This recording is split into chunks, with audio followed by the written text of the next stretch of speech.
Matthew, you may remain on stage and make yourself comfortable because you're part of the panel as well. All right. And joining us, can we please have our co-chairs? First and foremost, our co-chairs, first and foremost, we have Mr. Albert Cheng, CEO, SBMA. Round of applause, please, ladies and gentlemen. And the next co-chair, the second, would be Mr. G. Srivatsava, President, Foretell Business Solutions. A big hand, please. Welcome, welcome. And next we have someone we're familiar with, Ms. Ruth Crowell, Chief Executive Officer, London Bullion Market Association. And following her, we have Mr. Lianhui Ning, Deputy General Manager, Shanghai Gold Exchange International Board. Following that, we have Mr. Ryoichi Seki, General Manager, Global Business Development Department, TOCOM. Next, we have Mr. Sachin Patel, Senior Director, CME Group. Following him, we have Mr. Neal Johnson, Chief Operating Officer, Metals, Intl, FCStone. And we also have Mr. Sanjeev Vora, DGCX, Head of Commodities. So thank you for staying behind. And this, as Ruth just said, this is the biggest panel we put together. And I think we have probably will break a record. I don't know whether in other conferences, but this conference will break a record. I hope with the free presentation, it will not complicate you further than give you some guideline of thinking about this subject matter. But I think maybe some people say the free presentation, one Gordon talked about the issue here, brand preferences, premium discrepancies, and then which affect liquidity, which are more operational, And then we hear Ruth saying that LBMA is hearing. We are welcoming any suggestion. And at the same time, they are asking for proposal to look at possible solution into addressing some of the issue there, particularly on anti-fraud. And then we have Matthew providing us a possible solution to address the anti-fraud system, as well as along the line of responsible gold sourcing. I hope this summarizes what we have put in front of us. But with this very complicated issue, which have been talking or small talking everywhere in our ecosystem, probably this open platform with representation from multi-parties would actually help us to, in the next 1 hour, we try to identify what are the possible issues, and if those issues are actually can be resolved. I often think of some complicated matter, need to go revisit the basis of it. My preamble may be a little bit longer, but I like to bring the framework of discussion into something that can be discussed and we can all actually contribute into. I'd like to bring this back to the history of the gold market, because only from there we can try to find a solution to address it. So London is the global over-the-counter precious metal market centers. I copy it from our website. Institutions trading OTC metal with each other and are based in UK. They are based in UK or elsewhere in Australia, India, China, Dubai, US, and so on. So London's key role in this market is due to a number of factors, and which I quote from the latest guidebook from the website. First, its history as a center of global precious metal market and consequent high level of expertise that has developed over hundreds of years. That's the reason why London is the terminal market for gold, and because of the expertise developed there. So, number one reason. Secondly, the physical settlement of precious metal across account in London, and hence the compliance to the rules determined by the LBMA and APPMC regarding gold delivery, and which we all follow. Third, the fortunate nature of the City of London's central time zone, which bring together miner, investor, fabricator, and consumer from around the world. So London has the history of hundreds of years of being advantaged by this Greenwich Mean Time, where they can bring the whole world to trade in that time zone, and also the expertise, and also because of the history. So London is a terminal market for physical gold. So this is something we all have to agree to before we move on to our discussion. So the market participants around the world is following the rules, regulation, and standard and protocol setting up by the LBMA. Wow, that is the history. Fast back to now, let's say from 10, 15 years ago. So Asia market, particularly China, India, and the emerging Southeast Asia country and the Pacific country are gathering momentum due to wealth accumulation and the availability of precious metal as investment through liberalization of gold market without artificial barrier like tax and others. And this is what we also learned from our ASEAN session early on. Country in ASEAN is opening up the market. And China and India are already in the process of more open market. So we have amassed an Asian physical market in Asia. So this is what we have been talking about, which is the gold market, particularly the physical, is moving from the west to east. Now, let's take an analogy. Many brands, industry, and service sector, which has been doing a lot of changes in order to stay relevant with their customers. For example, Starbucks moved its Chinese headquarters to Shanghai to better handle its rising China business and not overseeing it even from its Asia Pacific headquarters in Hong Kong, let alone Seattle, which is too far away, and in order to serve the customer in China, Starbucks opened a headquarters in Shanghai. Well, famous companies like Facebook, Microsoft, Google, Unilever, Sony, Philips, Bosch, you name it, Standard Chartered Banks, based its Asia Pacific headquarters in Singapore. So we'd like to start the discussion today on one of the most important components of our gold market, which is physical gold quality assurance work and integrity, which is what the good delivery list implies to Kilobar as well as a clearing and settlement mechanism, which at the moment the LPMCL is doing very well, doing a good work in London. So two items that I'd like the panel to look into and maybe concentrate on, if we can actually look into this and then other problems may be resolved. The current LBMA good delivery list is very successful and is working as a working platform that provides the industry with a trusted mechanism that takes the doubt of physical delivery out of the mind in trading and transactions. So shall we discuss a possible framework on how the current good delivery list refinery structure can also apply to Kilobar recognition and certification? If there are issues, what are they? Shall we examine all of them and find a way to resolve it together and with all the stakeholders? Maybe we can form a task force with multi-stakeholders and start the discussion. So this is the first thing I'd like everybody to look into, whether the current working good delivery list for large part can apply to Kilobar. If there is a problem, if there are issues, what are they? Let's talk about it. The second thing that is the London physical delivery system is enhanced or is made possible with a centralized clearing system. So the clearing mechanism in London by LPMCL is very effective and are efficiently carried out by the 5 clearing banks, namely the JPM, HSBC, UBS, ICB Standard, and Scotia Mercantile. Except HSBC, which is active in Hong Kong, all of them have active precious metal operation in Singapore, servicing the whole region.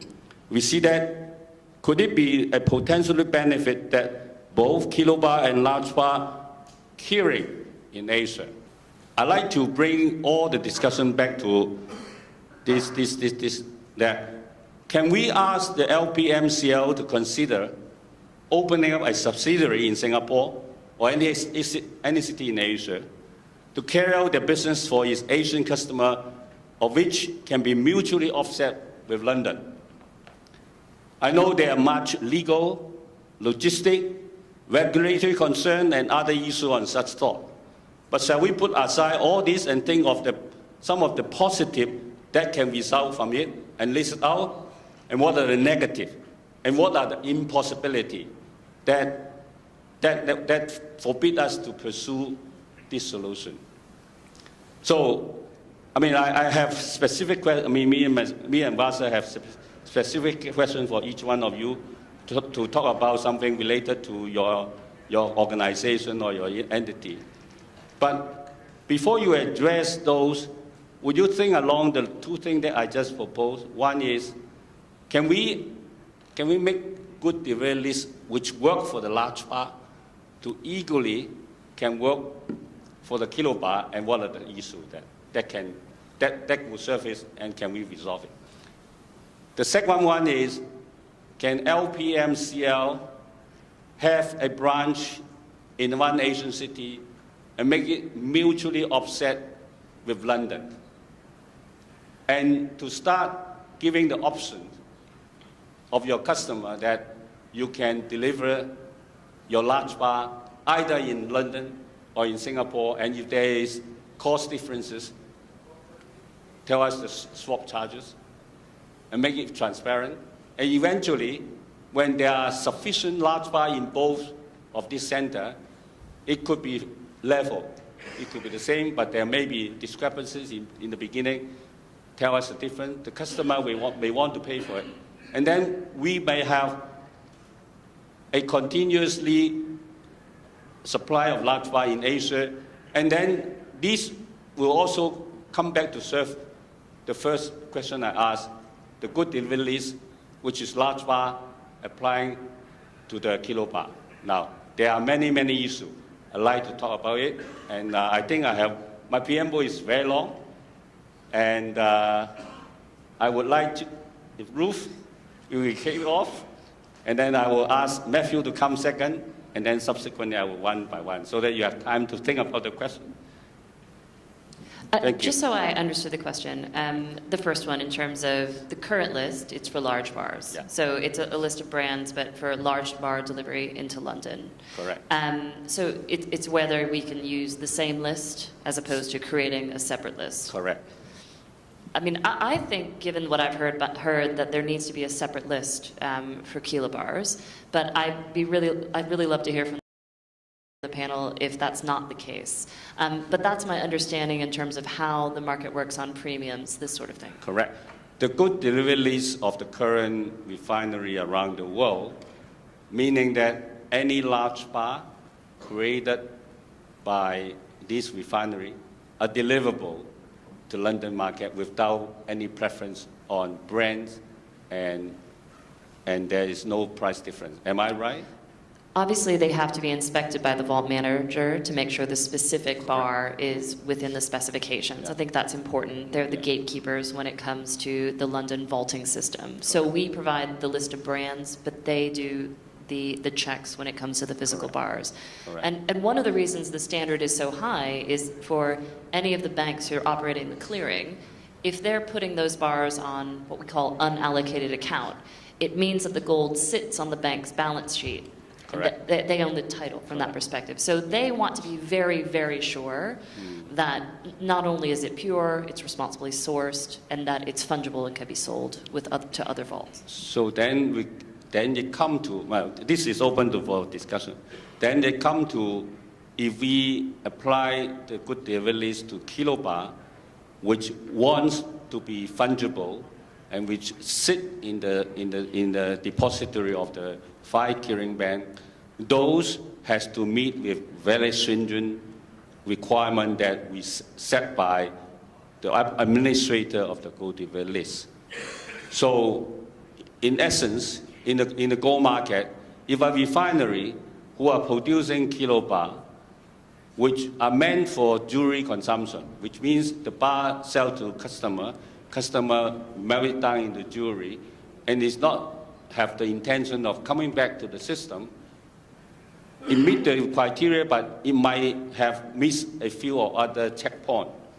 So if a kilobar, which wants to come back to the system, after fulfilling 0.1, 0.2, 0.3, you need to meet with 0.4, 0.5, 0.6.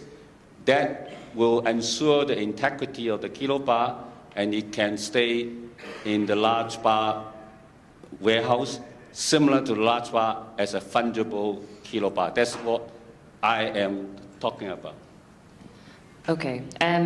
Well, I guess one thing I wanted to say in my remarks I might not have said. I think there's people who worry when we talk about LBMA getting involved in kilobars. Does this mean London, Bank of England is going to start accepting kilobars?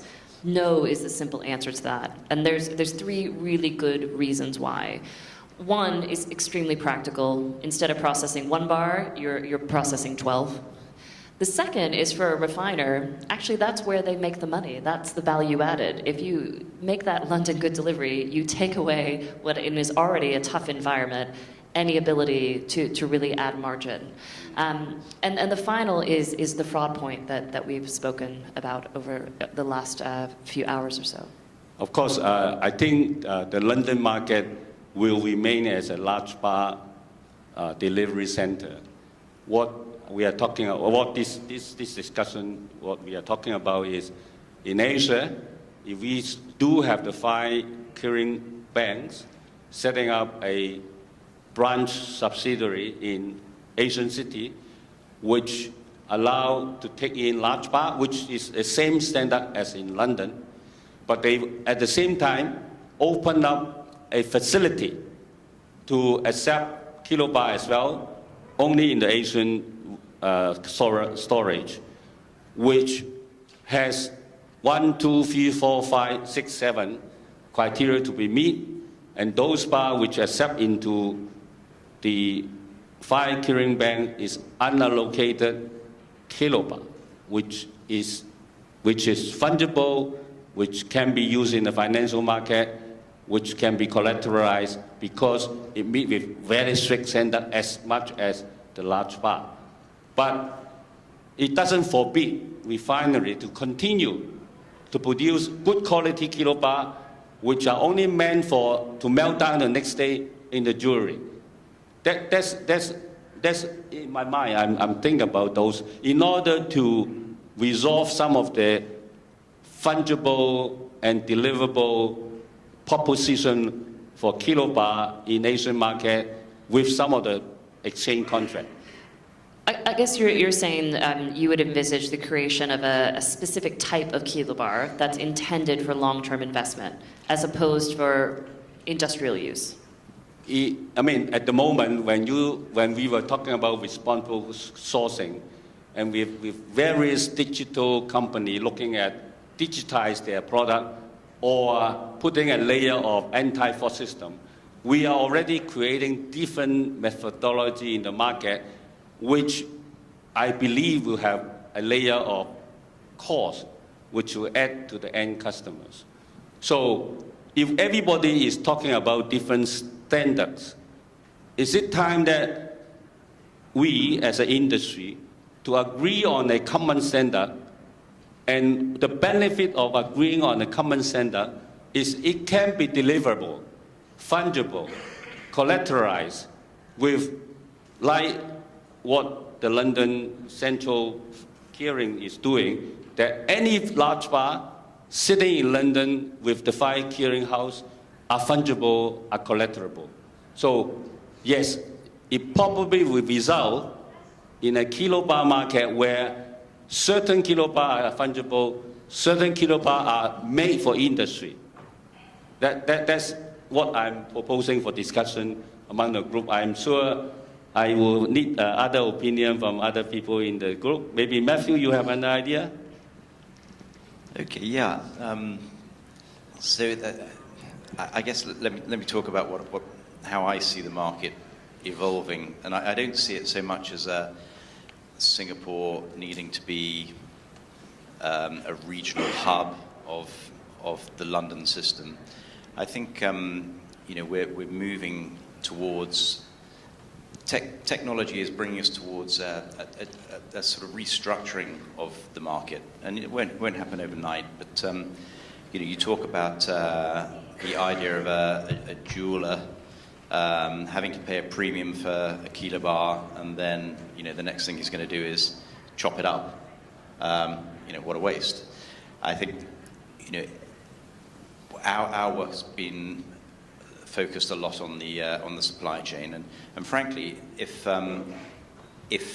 gold can be bought through that's gone through the supply chain, there's a thing called an asset card which contains the provenance. And as I showed on one of the slides, if it's only going to be remelted and reworked, then maybe grain is a better way to do it. And so the whole technological side is that all of those boxes have been ticked by the network operators, that gold has gone through the same rigorous standards as currently exists for LBMA responsible sourcing and conflict-free World Gold Council standards. So you're almost sort of replacing that, and there should be some cost savings there. So any buyer will have that guarantee. So I don't think so much, and this is something that's I guess going to take a little while to bed in, but I think that's the way we're going. So I wouldn't be so keen on trying to replicate a clearing system out here so much. I mean, what Matthew I can gather from you is your current system or your current anti-fraud system is actually, if I bring back to the earlier proposition that we put for discussion, is you could be one of the conditions. I mean, as I say if this piece of bar is fungible and it has to meet with 5 criteria, and the way that you satisfy or the methodology you bring along to the party is one of the 2 conditions that someone who wants to be qualified as a fungible kilobar has to meet with the condition that you propose, which I think is open for discussion, right? So maybe, Yeah, no, I was just going to add to that. I mean, for the network to operate, there needs to be a governance structure, of which, in our case, we hope LBMA will be part of that, if not running that. And the network operators will essentially, or the governance committee will essentially be able to bring new people onto the exchange, and so it's possible. I would say that again, this isn't something to happen tomorrow, but it's possible that new names could come in and want to make kilobars for the region. If the sourcing elements all comply and the network operators are happy with new additions, they have to agree, and if the governance committee approve that, then it could sort of modify, let's say, or the traditional good delivery list I could see it sort of modifying slightly. Thank you, Matthew. Maybe we change gear a little bit. Okay, Ruth. I was just going to say, in terms of, can you envisage a world in which kilobars, we address some of these issues we brought up? I think absolutely. And I think given my discussion, certainly Neal and I were talking yesterday about how this can be really exciting for the industry. Yeah. As Matt said, it could really transform the dynamic, Kale as well, in terms of how gold operates around the world. I don't necessarily think a sign of success will necessarily mean the clearing. I think, London is one aspect of the market, but I think technology has the opportunity to really make it much more fungible and liquid. Yeah. Neal, you have anything to add on to the discussion? I guess going back to the conversation we had last night, I can remember some of it. Well, from my perspective, having been involved in the market for over 30 years and being on the physical committee for a number of those years, the London market obviously is key in terms of liquidity. That's where sort of everything for us, or certainly for companies I worked for over years, that seems to be the centre. You also have COMEX, you have Loco Zurich, you've got stuff going on in the Middle East. Obviously, we have a lot going on in Asia. To not be able to use the Kilobars that we have in locations outside of London as collateral or margin or, you know, on an exchange is costly for us, and it's probably costly for others in the room. So if we, using technology, can create a standard whereby Kilobars are automatically, if they're part of that ecosystem, acceptable, then all of a sudden we've got something quite special. And I think that's the thing for me, that, you know, listening to the guys earlier with their presentations, looking at some of the technology solutions that are out there, that, you know, that we deal with some of these companies, we work with some of these companies now. It's quite an exciting time for all of us, and I think that's the thing for me. You know, it's not necessarily Singapore. I think it's a global solution that we're looking for, because, you know, a lot of us are traders that don't just operate regionally, we operate globally. So, you know, we want to find a solution where there's collaboration across associations, across exchanges. You know, the way that we finance these things, using blockchain, for example, you know, instead of using airway bills or bills of lading or whatever it is that we do when we're moving this stuff around, all of a sudden we can have something that is of a standard that the banks or regulators or all of these people can be happy with. And rather than have to wait, we put metal on exchange as collateral. We have to wait quite a long time for that to work, just because of the manual process that exists. All of a sudden, if you have blockchain, it can be instant. So if I want to put T-bills up as collateral, if I put cash as collateral, or gold that's, you know, accepted under this new process that is yet to be developed, then that will be something I think that, you know, I think we could all buy into. So, Neal, you think technology will help to resolve some of the issues that we have brought up? And I mean, when we hear what Gordon has just said, some of the brand preferences are cultural, historical. So once we actually bring in this element of technology to help people to identify or clear people's mind about whether they can get a piece of gold which is good quality. The reason for brand preferences is because I trust this brand because I have been buying this, and this brand is always giving me good quality gold. So what you are saying is, whatever technology we bring into this system, to try to help people to make sure that they have a piece of gold which are good quality, that have to resolve. Yeah, well, I think there's two things. There's how it can be used in the financial markets to make my cost of funding and any other one's cost of funding cheaper, which is a good thing. And the other thing I think that we have to obviously bear in mind is there are some brands that people like and trust, and that's been built up over many, many, many years, and that isn't just going to go away overnight.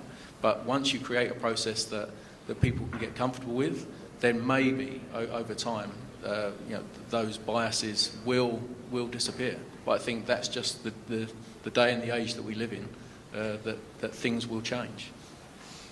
So, Mr. Ning, I mean, let me ask you a question: that is brand preferences a problem in China or with the Shanghai Gold Exchange, and how do you actually address your customer when they come to take delivery?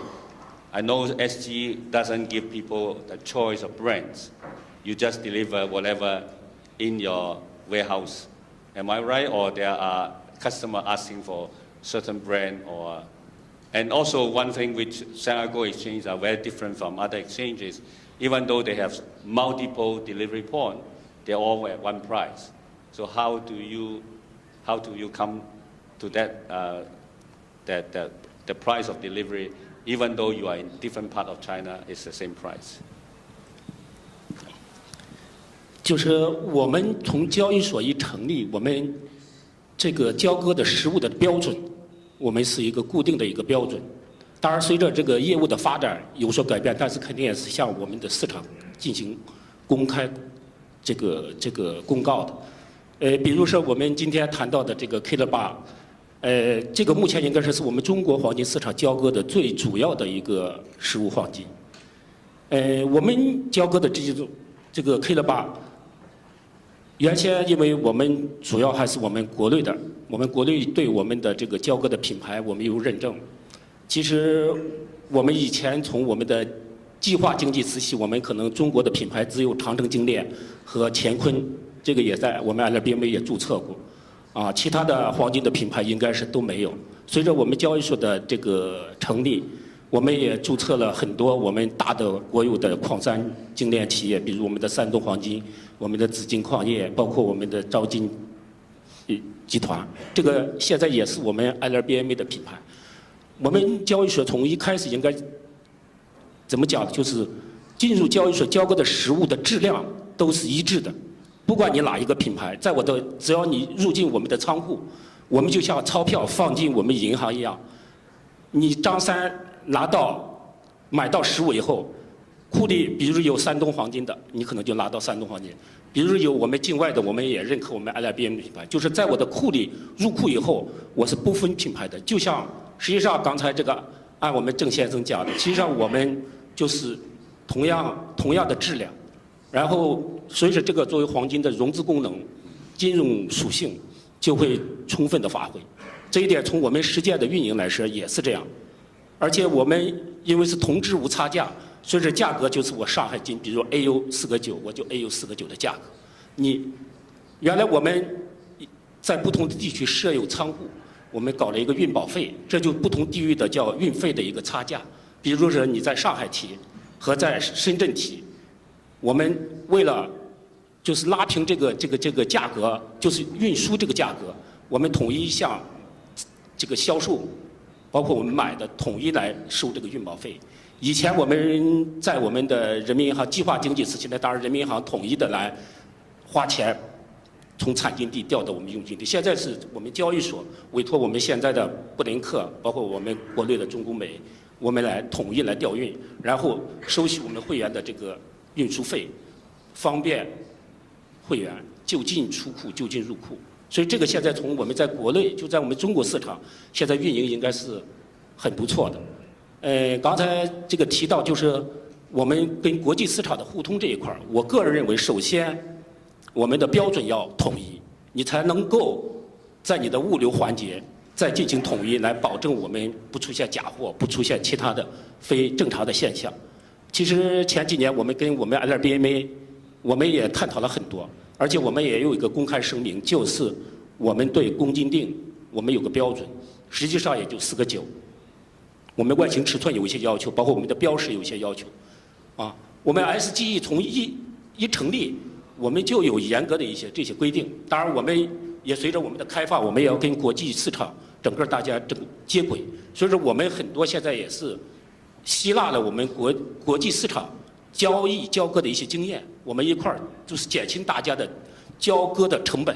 所以说我们其实从我们在国内的要求，在我们国内对我们国内的品牌要求的还更高。我们实际上对国际的品牌，我们现在就要求成色，要求重量，当然基本的标识。这其实也是作为一个产品的一个基本的一个要求，所以说，我想大家今天讨论，如果我们标准统一了，然后我们这个互联互通，这个就很顺畅。通过这几年的这个运营吧，因为我们交易所现在实际上进口的黄金还是为主的，我们国产的也就400多吨，但是我们一年就是2000，就最近几年都是2000多吨的这个黄金的这个。出入库量，所以说这个也有上千吨的黄金都是从境外。实际上现在也基本上就是 Kilobar 到我们的市场。我们现在对外我们也是我们 SBMA 的品牌，我们都是认的。但是就是如果我们当然包括以后我们香港市场，包括我们东南亚地区，比如我们新加坡或者还有我们的东京交易所，如果我们主要的这个市场本身也需要这个产品。如果大家在标准上统一互认，我想对可能我们的精炼商、对我们的加工商、对我们的消费者，那肯定是很有利。So, Mr. Ning, what we actually was talking about that we would like to have a harmonized fungible market in Asia. In fact, it has already achieved in China, according to what he just described to us, that no brand preference, no differences in delivery point if it's within China, and customer will get good quality gold and they will not ask for a particular brand, or they are not allowed to ask for a particular brand. Whenever they take delivery is what the SG allocated to them. So why it cannot be applied to the rest of Asia? So that's a question that we like to ask. Why something that has been achieved in China cannot apply to the rest of Asia? Anybody can shed some light? Mr. Hi, I'm Sanjeev from DGCX. Sanjeev, yeah, Mr. Yeah. In principle, it can be. I mean, I just want, rather than going into the broad discussion at the world level, I would just give an example of how I see it. Like in DGCX, we launched about 2.5 years ago, we launched a spot gold contract. And in principle, we accept the DGD system, which stands for the Way Good Delivery, which is managed by, overall it is, the concept is the DMCC owns the DGD and manages the DGD system. So we accept those bars as deliverable bars in the spot gold contract. And we again have the fungibility in terms of like there's no standalone premium and discounts. Market will accept the way, market will trade and deliver whatever they perceive as the value of a particular bar, but we don't come in the way of market determining that, which basically means that there'll be definitely, this overall process will take time. What we do at our end with the help of DMCC is we make sure that we are setting a standard for the bars rather than talking about the perception of the bars, and ultimately market decides, and maybe in due course, as everybody improves their processes and perception in the market, all the refineries, let's say, there'll be absolute fungibility. But again, that's a theoretical concept, not the practical one, because the market participants will have their preferences for the businesses. Yeah. Mr. Seki, in the TOCOM aspect, is it you have the same problem we just talked about, or you are like China, no problem? Actually, we do have a similar kind of problems. We are not like China, and that is maybe because of the brand preference is there, and that so that's the main reason, and for us to have this kind of a issue at TOCOM market as well. But in your contract, it's not get delivered all the time. It's mostly cash settled. You're right. I had this statistics that the ratio between delivery volume and the trading volume in 2017 was like 0.05%. So 0.05%. 0.05%. I see. So it's very, very small number of physical deliveries done at TOCOM's market. So I also understand from Japan market that your customer deliver Kilobar to you. Does it necessarily need to be a newly minted bar, or it can be a second-hand bar to deliver to TOCOM? Actually, newly minted bar only. New minted bars only. Yeah. So that's how we maintain the quality of the market for the purity and so on. I see. But as far as you understand, in Japan, is someone who own a Kilobar, can they deposit it into any kind of institution that can give them a financing, or this is not possible in Japan? Financing, okay.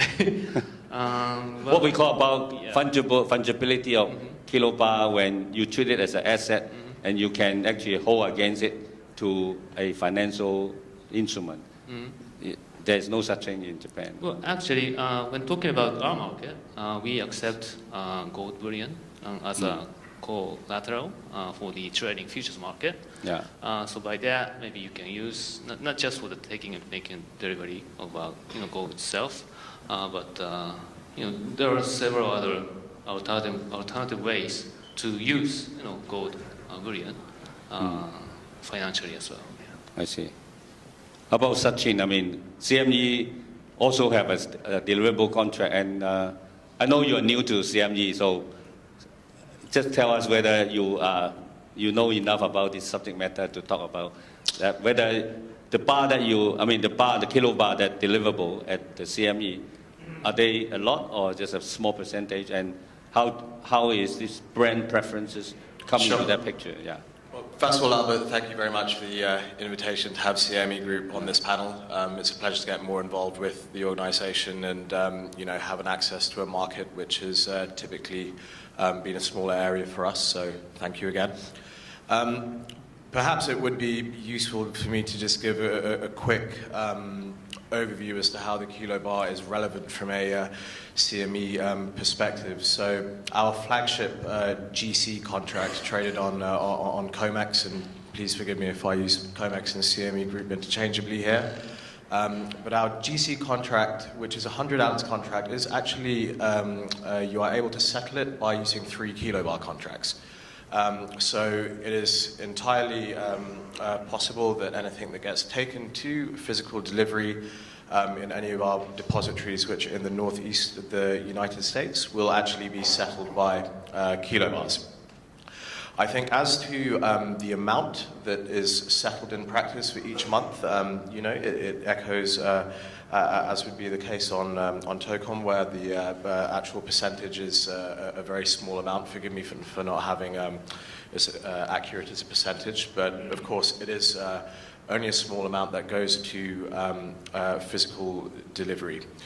In terms of what we are able to accept, the CME Group has its own good delivery list, but from regular contact and discussions with the LBMA, I believe that we have generated a list which now has a very, very high percentage, a significant percentage of overlap with the LBMA good delivery list as well. And we have also adhered to the Responsible Gold guidelines, whereby all producers and refiners would need to be adhering to those guidelines.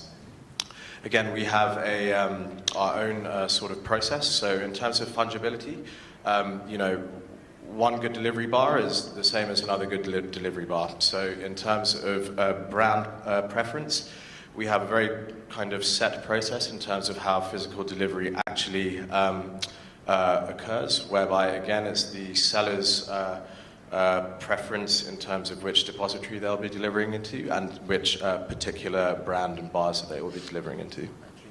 Okay. Ruth, we'd like to come back to you, Ruth. You are giving us a framework of the work that you are going to do on Kilobar. And you have got quite a number of proposals already, which I know is bound under confidentiality. But let me ask you a question another way is, what would be the ideal world that 6 months later or 1 year later you have gone through the process? What would be the ideal world that, knowing that we do have problems in Asia about what we just exposed by Gordon, and we know that in China they basically don't have any issue on the thing that we talk about. So what will be an ideal world? I mean, 12 months later, what will be a solution for Kilobar, or it will still be on the book? We're still a lot of discussion about it. Well, I think there's 2 possible outcomes, and it's something we've talked about in the RFP, that you could envisage a world where there's one chosen solution, and we look to roll that out. Otherwise, you could see the LBMA giving either accreditation or a blessing to various schemes that come forward and allow competition. Because as Matt has said, there's a lot of these kind of ideas out there. A lot of people looking to cater to different demands. So I think it's one of those 2 would be the ideal outcome. One thing I would say, though, in terms of preference of demands for specific brand marks, that's something we've seen becoming more and more pointed. And that was my point in terms of why do people want this level of granular detail in the supply chain? Because they want to have more confidence. And I think it's one of those things we've talked about with the proposal is that it's possible you could make that situation worse. So you're giving granular detail to a point that what one person thinks is good gold, another person doesn't think is good gold. The obvious is when it comes to environmental issues. There's those who say, I just want recycled, because it hasn't been dug out of the ground. as opposed to others who say, I want to know which mine it came out of, on which day, and the controls in place. So it really becomes a bit of a personal preference, and I think it is about educating the consumer, the clients. But I see that situation actually getting worse, not better. And it's about how do we manage that, how do we educate. And certainly from our interactions with exchanges, that's something that was certainly faced when we removed a refiner recently with Elemental. Well, I guess this is pointing to one thing that is inherent issue which we might not be able to resolve is the large bar is an industry product. The Kilobar is a consumer product. A consumer product, as we know nowadays, consumers have different preferences. Just like we walk into a yogurt store, you can order plain yogurt, but you can order plain yogurt plus this, plus that, plus that. And end up you have a confetti of many other toppings. So as industry body like yourself, and also we are concerned, is shall we actually, in this process of putting flavor to a plain yogurt, we define those confetti. And then if the customer who are looking for these kind of preferences, these are investment-based Kilobar. These are jewelry manufacturer-based Kilobar. And all of these yogurt, there are 3 ingredients that must be in. But there are other flowery things that you can put in. But in order not to have the market going haywire, shall we, the industry body and the stakeholder here, start looking into whether we should define those components, and then make sure that this component is not proprietary, that only one certain particular person can do it, no other people can do it. So it's more inclusive, that every refinery, everybody can do it. Absolutely, and that's one thing I wanted to echo with Matt's presentation, where he's talking about other solutions that individual refiners have done. There's been a hesitancy to adopt that on an industry level because it's your competitors, and how and what can they see data-wise. So I do think it has to be an industry solution. I would maybe caution maybe not too many flavors to start with. We can limit to 5 flavors, choice of 5 flavors. So I think we have about 12 minutes. I'd like to open up to the floor. I'm sure there are somebody there would like to raise their hand and talk about this subject. Please identify yourself and ask. Hi, Ben Davies, Glyn. For Matthew, I noticed you talk about permissioning of agents. Do you mean that someone like KPMG, as an auditor, will verify the veracity of the gold on your platform? Yeah, hi, Ben. So the way we've structured our blockchain, we will have an audit observer node. Won't be KPMG, but another of the big 4 firms will be there as a safety net to ensure that the processes are being validated properly. Did that answer your question? I didn't hear it completely. Yeah, in part. I mean, I'm just thinking at the end of the day, because with the blockchain, particularly with a Bitcoin blockchain protocol, clearly you have the algorithm and the distributive nature of that market, the nodes and the miners. Actually, they're incentivized to want to solve for the algorithm. And I'm just trying to understand with your product, which sounds fantastic from my standpoint, I think identification of kilobars, of London Good Delivery bars even, is absolutely sacrosanct to the business. So, but the thing is, if you just have agents who are effectively signing off permissioning on the ledger, if they're not solving for an algorithm, and it's not a publicly available, i.e. other people can actually check their verification, then surely it's obsolete. And maybe I'm missing something. Okay, so no, I get you. So it is a private permission blockchain we're operating, and the node operators will all need to have some relevance to the gold market. We anticipate there will be hopefully some government organizations. I mean, we've presented to OECD. They seem very interested in being part of the structure. Miners, refiners, industry participants. There's no Bitcoin style of algorithm to solve. The mining is more old school mining. And the validation process is going to be from all the node operators, and we're not, it's not completely open as Bitcoin would be. So it's a relatively limited number of node operators that all have to agree, reach a consensus. Thank you. Okay, thanks very much. Yeah. So you're an account of record, in short, just to. Okay. Yeah. Okay. Thanks. I'm not the tech guy, actually. Okay, we'll speak later then. You have spoken about the premium product now because you're talking about the good delivery refiners, which are going to have that particular product. From the market point of view, I think we should look at every manufacturer of kilobars. That's the only way not to get in a two-tier market. It doesn't matter whether the manufacturer is good delivery or not. You have an interest to understand how the gold flow is, where does the gold come from, and where does the gold go to? Is that correct, what I'm assuming here, or am I far away from what the panel is thinking? So, Michael, the question is, you mean all refinery under the good delivery list, every producer should register his bar so that the world understands where the bar has been manufactured. That's the only way to avoid a two-tier market at the end of the day. And it will naturally sort out the proper, correct working refiners from the rest.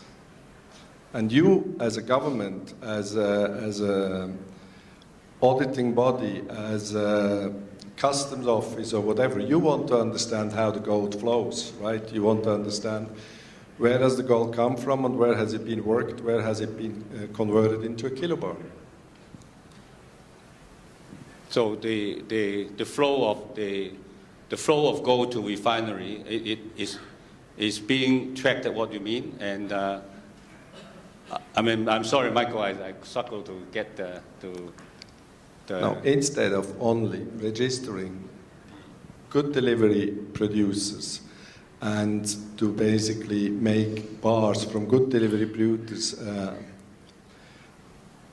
fake secure, we should understand who produces what kind of kilobar, irregardless whether it's a good delivery refiner or a non-good delivery refiner. Am I wrong with that idea, or does the panel think that will lead to a more transparent market?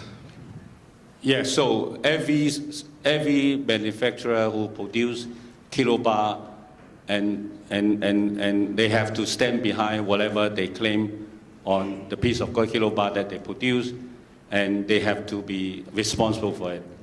That's what you mean.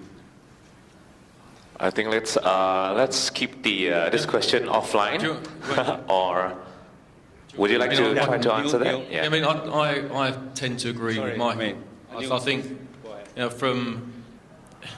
to try and just look at the good delivery refineries, I think would be a mistake. And I also think that for a new refinery to become a good delivery refinery, needing to get sponsorship with a London clearer is also a barrier, because I think the banks struggle to onboard people. So for a new refinery to go through that process isn't necessarily very easy, particularly as the number of clearers has dwindled over the years. So if there is a refiner that doesn't necessarily want to have large bars, why couldn't they apply to become a recognised, whatever we call the standard, Kilobar, which is a global bar? As Michael says, I think over time the good ones will become recognised, and that's the way they get onto the platform, and the ones that aren't so good, they won't be recognised and won't be traded. So I guess I don't know if I've understood you, Michael, but that's how I see it. I think there's different ways you could address it. I think the idea of one platform and everything is registered, the good, the bad, the ugly, and as you say, the good will become the preferred. I think there's challenges with both models. In terms of looking at things on a more global basis, I would agree with Neal in terms of if you're looking at kilobars, it shouldn't be copying and pasting what's appropriate for London. It should be looking at what's appropriate for the kilobar market. And I think that's what, part of my call to say is let us know, because we obviously have specialties when it comes to London, and some of those are applicable, but there's a lot more in terms of around this table, particularly at the Shanghai Gold Exchange, with experience when it comes to kilobar. So I think that's a good place to start, yep. But where we go from there to be determined. Yeah. Well, I guess we have talked about this subject matter in depth, and it seems that at this moment of time that in Asia, even though it's a kilobar market, but it's not homogeneous. Each of the region has a very special type of requirement and also historical legacy reason that makes life, for example, China have no issue on what we have just talked about, but in terms of India, they have their own system, and Southeast Asia is quite diverse, and originally we set out to say that whether we can actually start talking about a harmonized Asian center. I guess this panel at this moment doesn't agree that we can agree to a one Asian center. Am I really right, or actually I'm wrong? No, you are not saying that. Well, I think from my part, I think we're just highlighting some of the challenges. I think that we should still strive for it. I think your idea of having a task force or a working group and maybe talking a little bit more nuts and bolts might be worthwhile. There's some nodding. No, one thing, Albert, I think, looking at how other markets work, so if you look at the LME, I think the way that their physical warrant platform works, it is global, and if you look at the way that the CME work, it's regional, but they also have the warehouse providers. Some of them are the same warehouse providers that offer services in London, but in Singapore, in Hong Kong, in Dubai, all around the world. I think they're quite key to maybe making this happen as well, that once the technology solution is in place, it's working with those carriers, the vault, and there could be more in the future, but as long as you have a mechanism where they are almost like the gatekeepers, as well as the vaults in London and anywhere else in the world, they will be the gatekeepers to new stuff coming in. And whether we're using the technology that Matthew showed us earlier, or other technology, that's it. It's not necessarily a Singapore, Hong Kong. I think we have to look global, and it's a collaboration, it's an effort for all of us that will benefit all of us. That's true. I mentioned Singapore or Hong Kong or any Asian city is to bring the subject matter to Asia. I think if Ruth have just said, and I said it up front, that this discussion cannot be end here, and we should continue to have more discussion. But in light of time, we have to finish here by today. But I think LBMA and SBMA will lead, or will try to work together with SG. Maybe we work together we invite stakeholders for future conversation on this, and try to, if possible, try to arrive at something which maybe contributed to the proposal that LBMA might be working towards it. So with this, I'd like everybody to put their hands together to thank the panel. And we shall conclude today, and I have to pass it back to the MC. Thank you. Thank you. Thank you to the panel. I would like to invite the panel to rise to take a photo to commemorate this 9-person panel.